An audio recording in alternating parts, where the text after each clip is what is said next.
Candice, hello. Hi, Tom. How are you?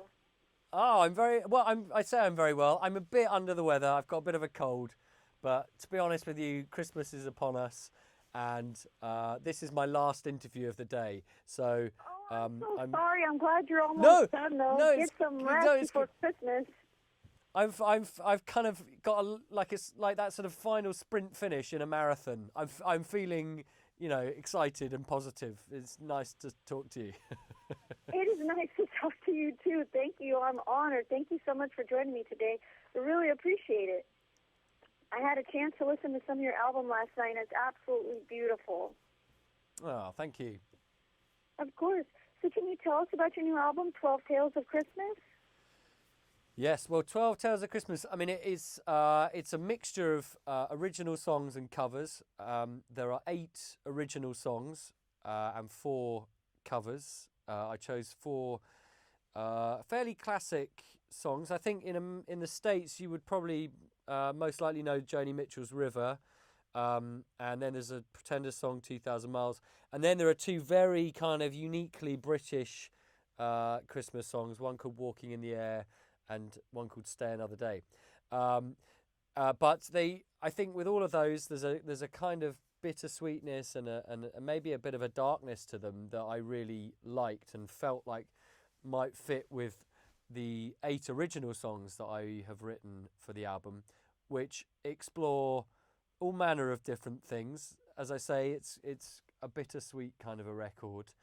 There is hope and joy, but there is also despair and sadness.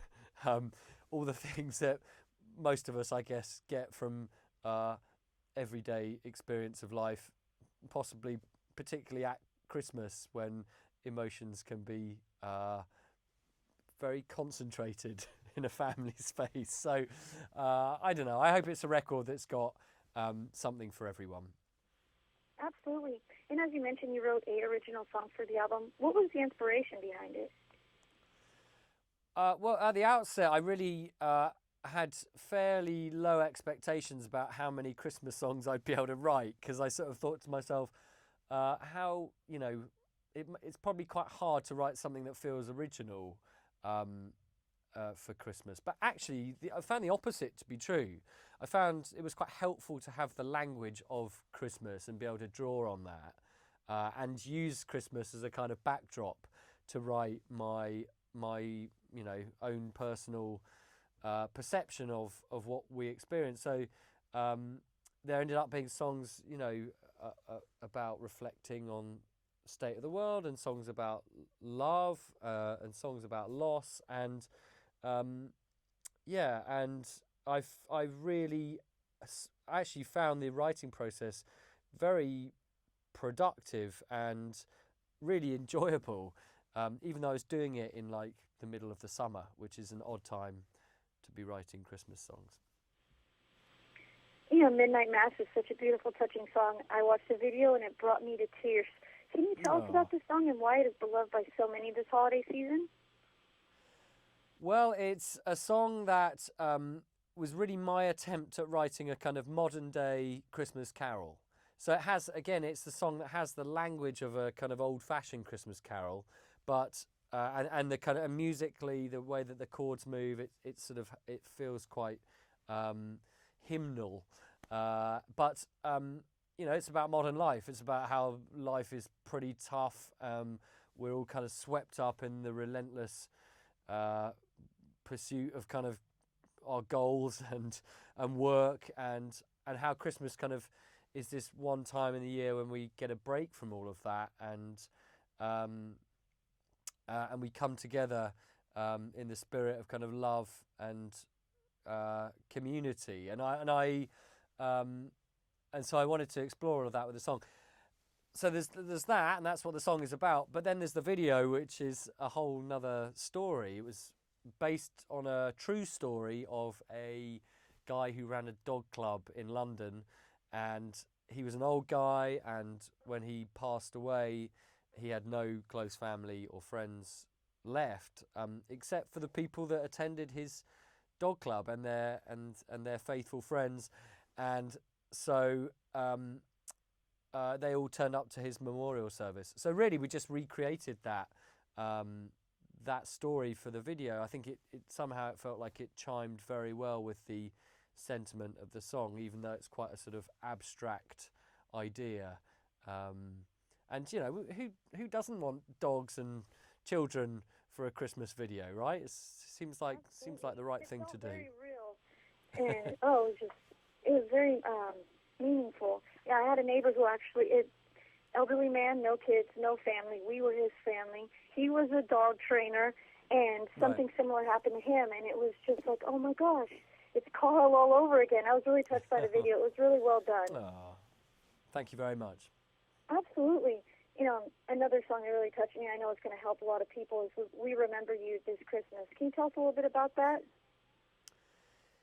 Yeah, well, like I described, the album, it has a sort of melancholy and a bittersweetness to it. I think I wanted to portray Christmas as it really is, which is not necessarily just a kind of sentimentalized, snowy fairy tale. I mean, it can be that, but I think for a lot of us, it can actually be a time when we reflect and we remember people that we've lost along the way. I certainly think as you get older, you're obviously more likely to have people pass away in your life, and particularly Christmas time, you might, I think, focus us to think about the empty chair around the Christmas lunch table, the person that's no longer there, and so the song is about exploring that.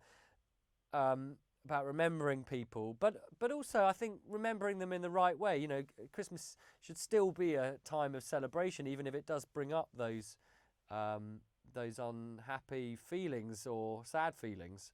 And so the song is about saying, well, yes, let's acknowledge those people, but let's do it by raising a glass and remembering them fondly, and also remembering how that can focus us to try and live our lives to the full, to seize the day and realise, we're all going to go that way at some point. So we might as well just live, with good grace and live life with as much vitality as we can. So, like many of the songs on the album, it has a bittersweetness to it, sadness, but also hope.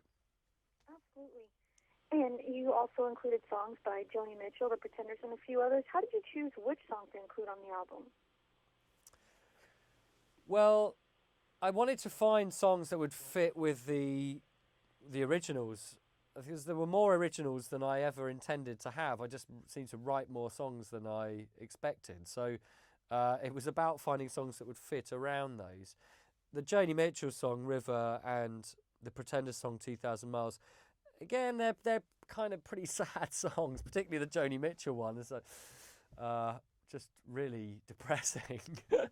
But I felt like, it's such a beautiful lyric and beautiful melody. So I felt like it just, in some ways, it would sit quite naturally with the rest of the songs on my record. And probably show them up a bit for what they are. But that's the reason I chose that one. But then the two very kind of sort of uniquely, I suppose, British cover songs you may not know in America, but there's Stay Another Day and Walking in the Air. Those are they're very much an integral part of a British Christmas. And the original versions of those songs I don't know, they're very definitive, and I wanted to do something that would bring out the darkness in them, and give myself a real challenge.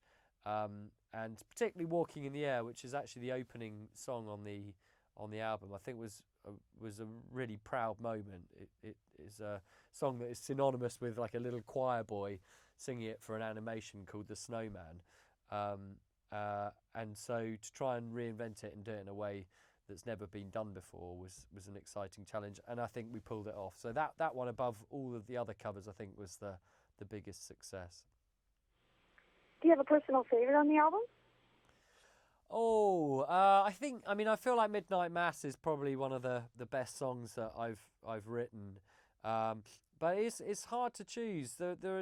I feel like, yeah, I got lots of favourites. There's a song called Another Lonely Christmas, which since it's interesting when you release a record, it's not always the songs you expect people to kind of latch onto that they do actually end up latching onto. And Another Lonely Christmas seems to be really popular with the fans. It's quite a sad song, but it's got a very kind of Beatlesy melody and production.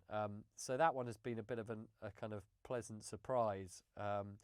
But yeah, I mean, it's hard to pick favourites. I think I feel pretty proud of the record as a whole.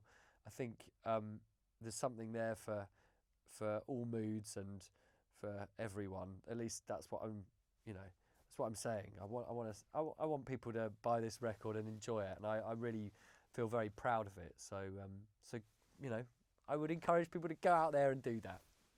Definitely, it's such a beautiful album. And so, where can we go for more information and to purchase 12 Tales of Christmas? Well, my website is tomchaplinmusic.com, but the album is available. It's being released through Interscope Records in the States, and it's available through all the streaming services and Amazon and iTunes and all the regular places that you would find it. So yeah, go and check it out. I hope that it's a kind of alternative but lovely accompaniment to Christmas this year. Absolutely. Well, thank you so much, Tom. I appreciate you taking time out of your busy schedule today, especially when you're sick.